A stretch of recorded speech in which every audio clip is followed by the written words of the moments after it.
byste neměli vstupovat, protože za to pásku soutěží prostor. V žádném případě byste neměli za to pásku tahat auto manévruje okolo ty soutěžní sekce, protože tím byste měnili podmínky pro to auto. Je to z toho důvodu, že posádka nesmí opustit v žádném případě ani obrysem vozidla takhle soutěžní prostor. Oni si musí dávat velký pozor a hlídat si auta, když couvají nebo se otáčí, to pak můžete můžou pohlídat, pokud si to v jejich silách představit, že prostě svete díky netrpnosti té a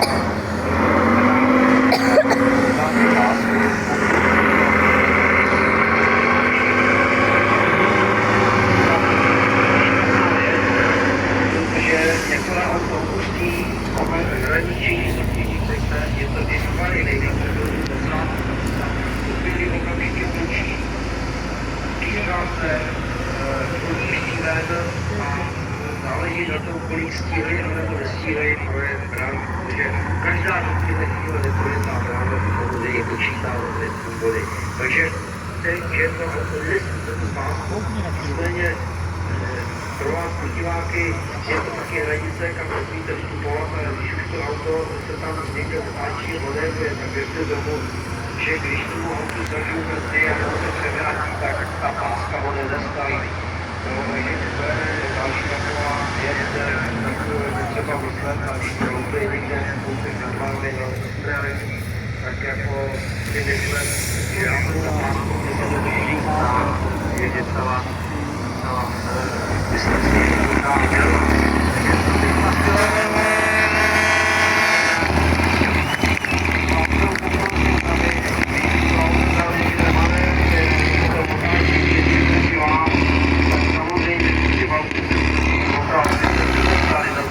Ale nikdy se to prostě nepodaří.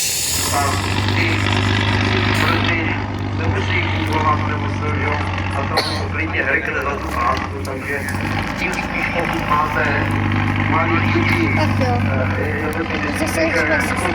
ono to pak jde strašně rychle. Někde za vámi můžete upadnout prostě a jednodušší jde. Takže jenom taková rada, přemýšleli, kde se pohybujete a kde stojíme.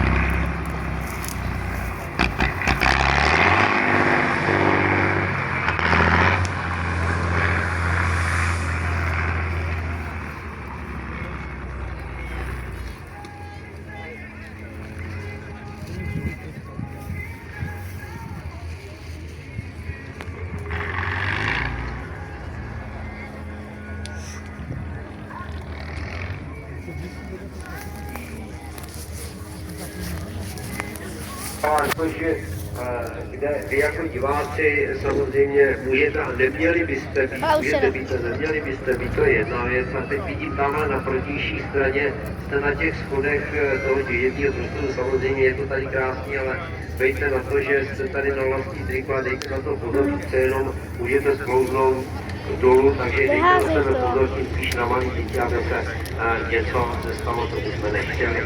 Kolik máme hodin? Blíží se 14. Tobě to nevolí, počkej, a ty máš druhý mikrofon a jo, mluví, ale počkej. Tvoje taky nefunguje, jo? Už jo, ano. Už já jdu. Já už jedu. Tak, přátelé, já už také. My se tady nacházíme v areálu firmy Ramos a já bych chtěl teda touto cestou momentálně, mě přišel cestný čas, že bych chtěl strašně moc poděkovat majiteli této firmy a této lokality, že nám umožnil vlastně organizaci vůbec jako, na teď vypadlo to slovo. Jak se to říká? Prostě udělat tady ten soutěžní krajů v lokalitě v Ústeckém kraji. Tak. Konkrétně v Braňanech, protože já už jsem to říkal, že jste na tom nejvíc a fanoušci ocenili ten výhled a to, že v celém seriálu je to naše největší lokalita. A když se podívám na ty vršky a opomenu to, že opravdu je třeba ta opatrnost tam, tak jak ty lidi na to koukají a oni jsou to. A víš, jak se s tím máte takový život, co tady je.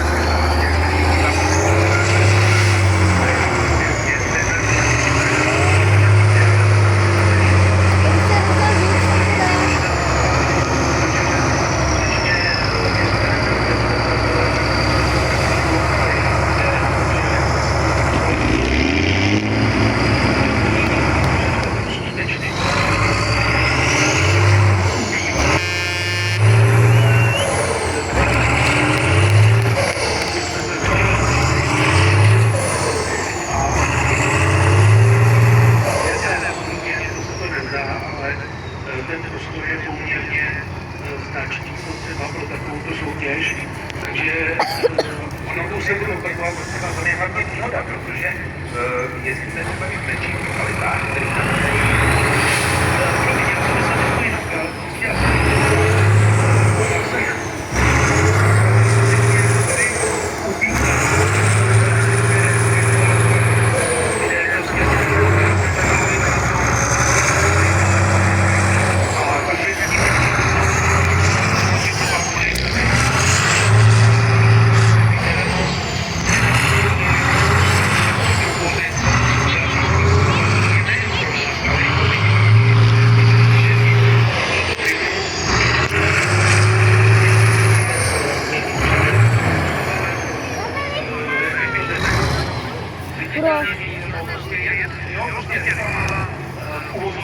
Když jakoby jo, no.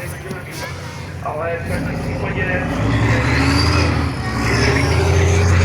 Já vím jak.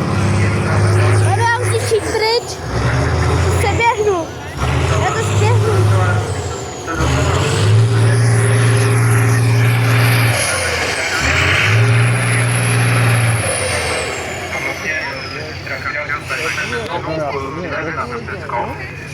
Kde je táta?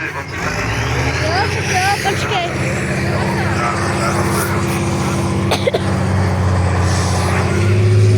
Dojdu tam asi ne.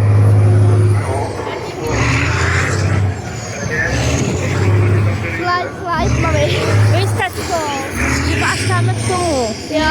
Tak no. Jdeme tačko.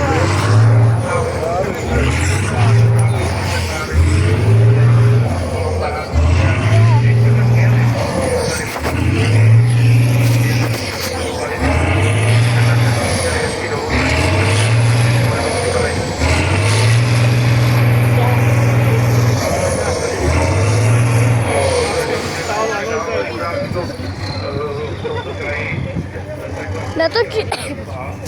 Ako budeš to natáčet, myslím, že asi bude.